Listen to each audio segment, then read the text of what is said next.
Good morning. We at Bethlehem haven't had a congregational church service since March the 15th, 2020, because of the problems of this virus.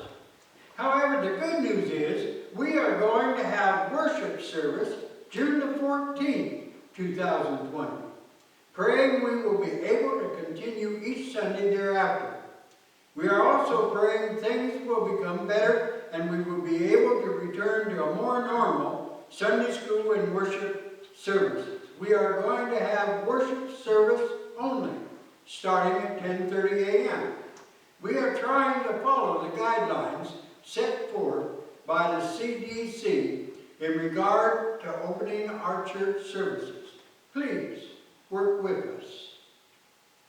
You know, today is Pentecost Sunday, that we as Christians should be celebrating Pentecost, when the wind of God blew and Christ's church was born. What an important event, and we almost pass it by. Now I know it has been fashionable among the Christians, at least some, since the 1960s to say yes to Jesus, but no to the church. But isn't that kind of short-sighted thinking? How will future generations know about Jesus, his teachings, if the church isn't a living witness to his life, death, and resurrection? We must remember the church is Christ's body. The church is his beloved bride. And my friends, Pentecost is the church's birthday. I think Pentecost should be celebrated as a special event day in the life of Christianity. Do you remember a couple weeks ago, I introduced you to the Holy Spirit? Christ had given the Holy Spirit to his disciples. But listen to what happens at Pentecost. You can read this completely in Acts 2, 1-21. However, I'm going to start just a little earlier with Acts 1, 4-8. Before his ascension into heaven, Jesus instructed his disciples to wait in Jerusalem until the Holy Spirit came upon them. The biblical word for spirit, as you know, is the same word for wind. The disciples were waiting for the wind of God. In Acts 2 we read, when the day of Pentecost came, they were all together in one place. And suddenly the sound like a blowing of a violent wind came from heaven and filled the whole house where they were sitting. They saw what seemed like tongues of fire that separated and came to rest on each of them. All of them were filled with the Holy Spirit. And they began to speak in other tongues as the Spirit enabled them. Just think. They waited on the wind. They waited on the Spirit. And a mighty wind it was. It blew so hard that the world has never again been the same. The Bible tells us, and when the day of Pentecost was fully come, they were all with one accord in one place. What this means is that there was a unity of spirit among the followers of Jesus. There was an openness toward one another and a concern for each person's well-being. Christ's disciples, when they received that great outpouring of spiritual joy and grace, were not split up into various contending factions, each seeking to protect his own position and power. They still had keen remembrance of the Lord's earnest supplication when he prayed, "My prayer is not for them alone. I pray also for those who will believe in me through their message, that all of them may be one.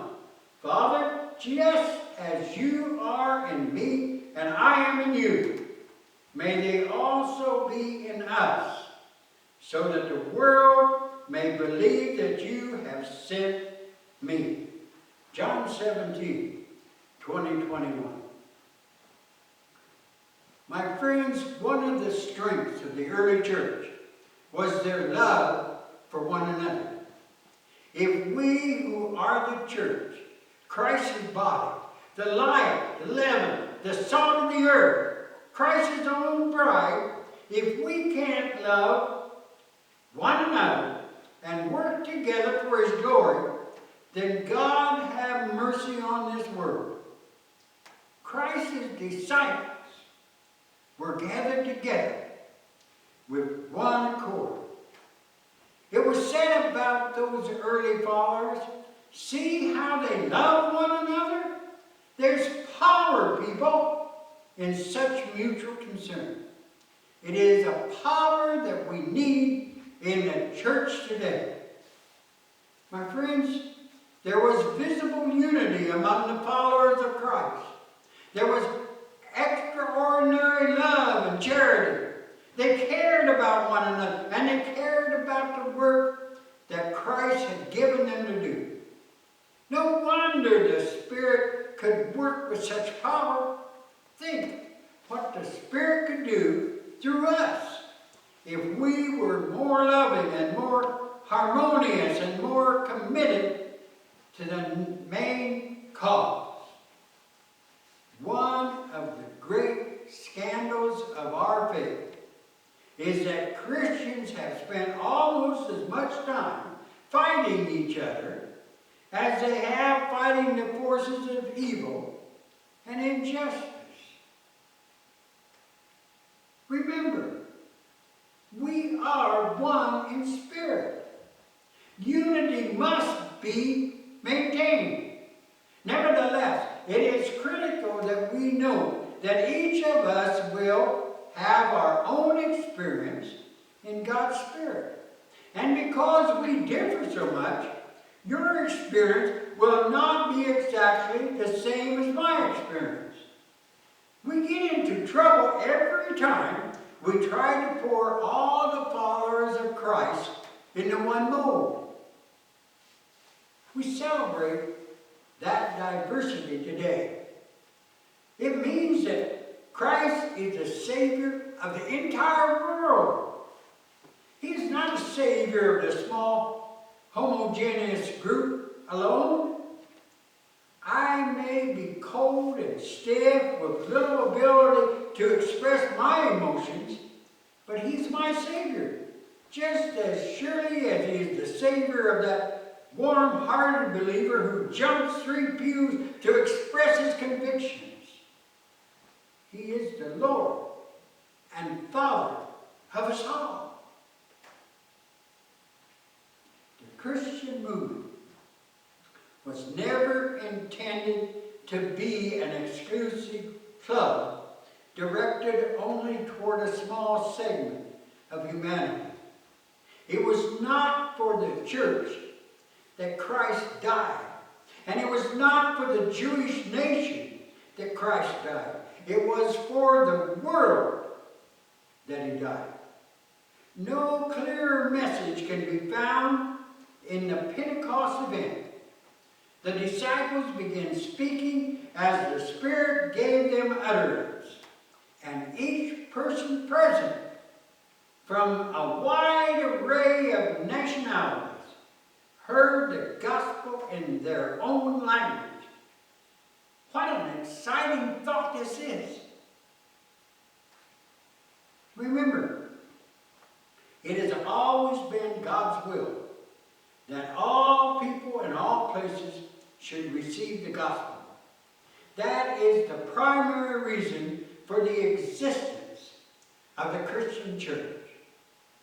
We are still called to be a missionary church. The gospel still overcomes barriers of race and language and culture. It was never intended that we should keep the gospel to ourselves. So, on this Pentecost day, as we celebrate our unity as a church of Jesus Christ, as we celebrate the remarkable diversity within His family, may we also remember our responsibility to those outside of this fellowship, whether they live next door or all around the world. On Pentecost, a missionary movement was born. God's Spirit entered into the hearts of those who believed. They in turn shared what they had received with everyone who would listen. May we also have that Spirit within us that made the world know by our love and by our witness that we are His. Today is a very special day. Today is a day we celebrate the birth of the church. And as we do, may we ask ourselves, do we have the kind of unity, the kind of diversity, and the missionary spirit to do the things God has called us to do? And if not, let us pray that the wind will blow into our lives and give us the spirit that we need to be that kind of church, that kind of people. Lord, we ask you today to continue to bless our little church and our people and all of God's children. Do away with this terrible virus that has created hardships on many. This is our prayer. In precious Jesus' name, amen.